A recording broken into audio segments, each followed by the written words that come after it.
and welcome to Lady Parker Wine Reviews. Now I have with me a lovely Wairarapa wine this evening. This is actually from the sub-region of Gladstone, which is in the larger Wairarapa region, and Paddy Borthwick is the man behind this label.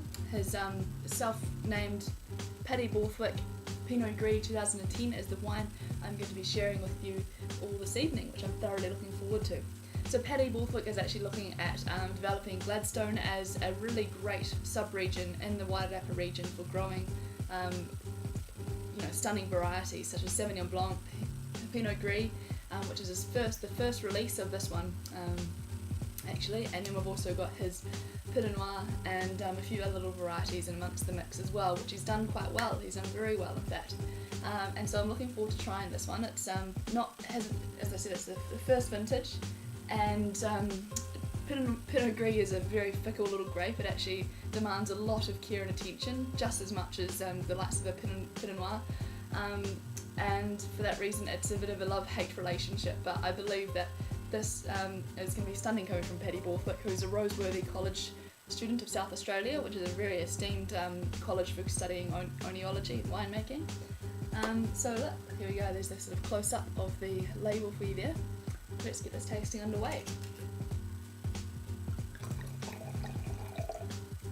Fantastic.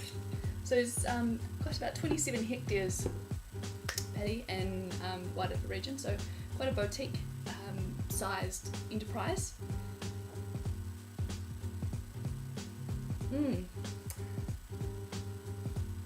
It's some lovely spice, some lovely pear, some wild honey almost as well. You can smell a little bit of almost the greenness, some stalkiness there as well. But I mean, this is a very young wine, only just recently been bottled, and I can smell that there's a bit of heat behind there too.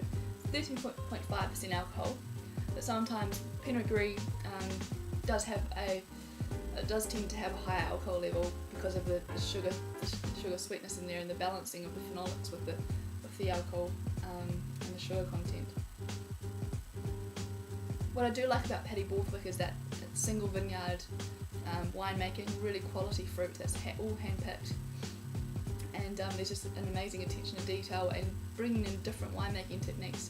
So the Pinot Gris has actually been aged in has had a bit of oak treatment as well, so that's adding the complexity and the texturalness of the on the palate as well. So let's give this a taste.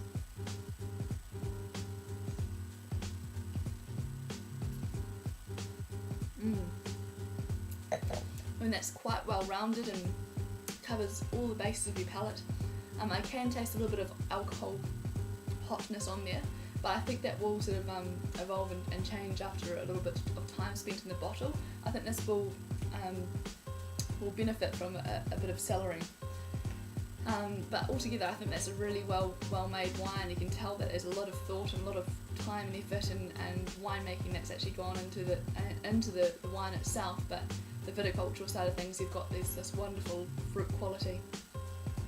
So that's a example of a Pinot Gris from the Wairarapa region, Gladstone, from Paddy Borthwick, and I think that's going to go a long way in a couple of years' time. I'm looking forward to either to drink it now and accompanied with some great friends and some great food, and I think if you pop a few bottles away in the cellar, you'll be justly rewarded. So that retails for about the $25 mark. And that's all I have to say about the Paddy Borthwick Pinot Gris. There it is.